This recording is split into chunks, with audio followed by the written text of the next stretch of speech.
Assalamualaikum and hi class. In this video, we're going to discuss about hypothesis testing for the differences between two population proportions. Alright, so this will be concerning 2 pi, the differences between pi 1 and pi 2, and the type of test statistics that you will use is only z-test. And even for chapter 3.4, population proportions, we'll only use z-tests for the hypothesis testing. But of course, the formula is gonna be different compared to chapter 2.4 lah. Okay, for the case of two population proportions, you have two different formulas to choose from. So the first one is to use when your hypothesized proportion is equals to 0. Okay, hypothesized proportion here is the hypothesized value that appear in your hypothesis statement. Okay, if it is 0, then you will use this first formula. If it is not equals to 0, which means any other number than 0, it could be like 0 0.2, 0 0.7, 0 0.03, whatever it is, as long as it is not 0, so the formula for your test statistics is this one. Okay, so yeah, you have two formulas for this chapter. And of course, the hypothesis testing for pi 1 minus pi 2 could be a two-tailed test, right-tailed test, or left-tailed test. Well, that depends on the claim that you have. Okay, is that all right? Now, let's go to the example. Okay, so let's read. An experiment was conducted in order to determine whether the increased levels of CO2 will kill the leaf-eating insects. Two containers labeled X and Y were filled with two levels of CO2. Container Y had double of CO2 level compared to container X, which means that if they put in maybe like 10 CO2 in here, so Y will have 20 CO2. So like this is double of X. Okay, Y has double CO2 compared to X. So yeah, there are more CO2 in Y compared to X. Next, assume that 80 insect larvae were placed at random in each container. Okay, after that, they put 80 larvae in here and 80 larvae in here. After 2 days, the percentage of larvae that died in container X and Y were 5% and 10% respectively. So after 2 days, in container X, 5% larvae died, and in container Y, 10% larvae died. So that's what happened in this experiment. So what do we need to do here? Do these experimental results demonstrate that an increased level of CO2 is effective in killing the leaf-eating insects larvae? Test at 1% significance level. Now let's go deeper into this instruction. What does it mean by an increased level of CO2 is effective in killing leaf insects? Okay, so let's look at the increased level of CO2 here. Apa ni? Like, apa maksud dia? Now try to recall the fact that CO2 in container Y is more than container X. So they increase the level of CO2 in container Y compared to container X. Get it? Okay. So what is this container X supposed to do? In this claim, the increased level of CO2 which is in container Y, okay? So this container Y is supposed to be more effective in killing the insect's larva. Alright, so again, okay, the increased level of CO2 here is referring to container Y, which has more CO2. And then the expectation in this claim is that this container is more effective in killing the insect's larva. Alright, so the variable, the success here should be the larva that died. So we are interested to discuss about the amount of larvae that died in both container. Supposedly, container Y should kill more. Alright, so the success here is the dead larva. So in other words, we are saying that container Y should kill more larvae than container X. So that means the proportion of dead larvae in container Y should be more than the proportion of dead larvae in container X. Okay tak? Does that make sense? Betul lah kan? If Y kills more larvae, so the percentage of dead larvae should be more in Y compared to X. So you're going to use proportion lah. In this case, we're going to use proportion. So pi Y is greater than pi X. And when you have a hypothesis which involves two different populations, Okay, population Y, population X. So I would want you to bring over this parameter to the left hand side. So you will have pi y minus pi x greater than 0. So here, the hypothesized parameter, the hypothesized proportion is 0. Okay, pi naught equals to 0. Okay, so this is your claim class. Now we can go to the first step, okay, to formulate the hypothesis statements.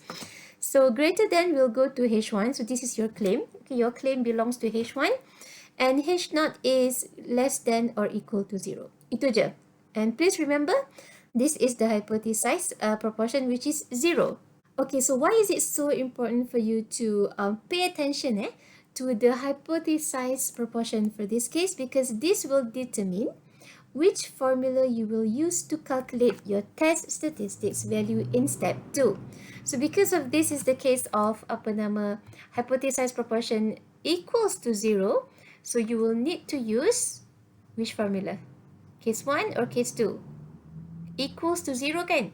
So yeah, you need to use the first case. Okay, the first formula lah maksudnya. Okay, so now you will need to minus the sample proportion 1 minus sample proportion 2 divided by the pooled proportion, which is given by this formula PP. Okay, and then 1 minus PP, and then 1 over N1 plus N1 over N2. Okay, now let's go. Let's try this formula. Here we are.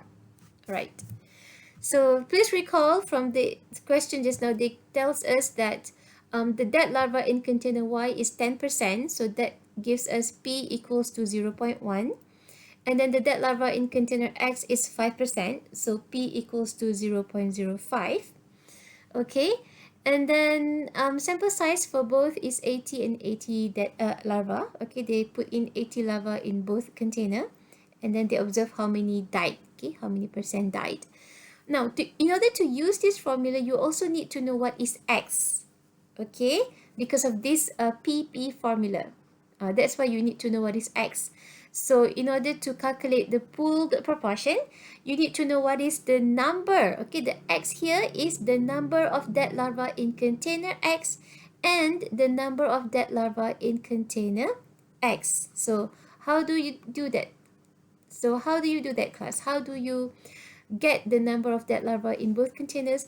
Because the question didn't give us the number of dead larvae, they just give us the percentage. So you can just reverse the formula of P equals 2x over n, right? So to get X, so you will have that X is equals to P multiply, and please excuse my very bad handwriting. I'm using my mouse to draw this actually.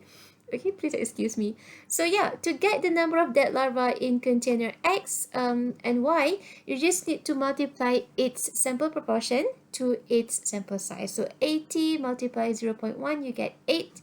80 multiplied 0.05, you get 4. Macam itulah. Okay, now, so when you have all these informations, you can substitute them accordingly into the formula. First, calculate the pooled proportion and then substitute into the formula. Okay. So now we are doing y minus x. Why do we do y minus x? Because in the hypothesis statement, we also put y minus x. So that follow through into your formula. Then it will give you 1.2006. Okay, that is your test statistics value. Okay, clear kan? So the next step, which is step 3, you need to establish your critical value and your rejection region kan? So this is a, what type of tail test is this, class? This is a right tail test, yes. So you're going to have a right tail test rejection region, which is only on the right hand side. Okay, so this is Z alpha lah. Okay, Z alpha. So the alpha given in the question is 1%, which means 0.01. So that is 2.3263. Okay, right? So 2.3263 is the critical value here. So your Z test is 1.2006. Okay, so let's take a look at the graph. Here is 2.3. So 1.2 should be somewhere here maybe. Right? So obviously, your Z test value falls in the acceptance region. So therefore, your decision should be don't reject H null. Kan? And finally, make the conclusion. You need to recall what's your hypothesis statements. Okay, the hypothesis statements is like this. So the decision here is to don't reject H null. So what do we do about this, class? You don't reject H null, which means that H null statement is true. So this is, okay, based on the collected data, based on the sample, it suggests that H null is true. So you need to reject H1. So H null is true. This is the only statement that is true, which is saying that the differences between the two population proportions is less than or equal to 0. It is not greater than 0, which means that the dead larva in Y is actually less than or equal to the dead larva in X. So what happened to our claim then? Okay, so the claim that saying Y is greater than X has to be rejected lah, because it's not true. The one that is being supported is the first statement up here. Your claim, you have to reject it. Okay, so at alpha 0.01, there is not enough evidence to support the claim. Therefore, the increased level of carbon dioxide is not effective in killing higher percentage of leaf-eating insects larvae. You can also say at alpha 0.01, there is enough evidence to reject the claim. That also brings the same meaning. Itu saja kelas. You should try on some of the exercises. Okay, and figure out which formula you should use, the first or the second one. Do PM me if you feel uncertain about the hypothesis. I know that the first step is the hardest one, okay, to formulate the hypothesis statement. So yeah, do PM me and I'll help you out with the exercises. Okay, I'll see you in my next video. Bye.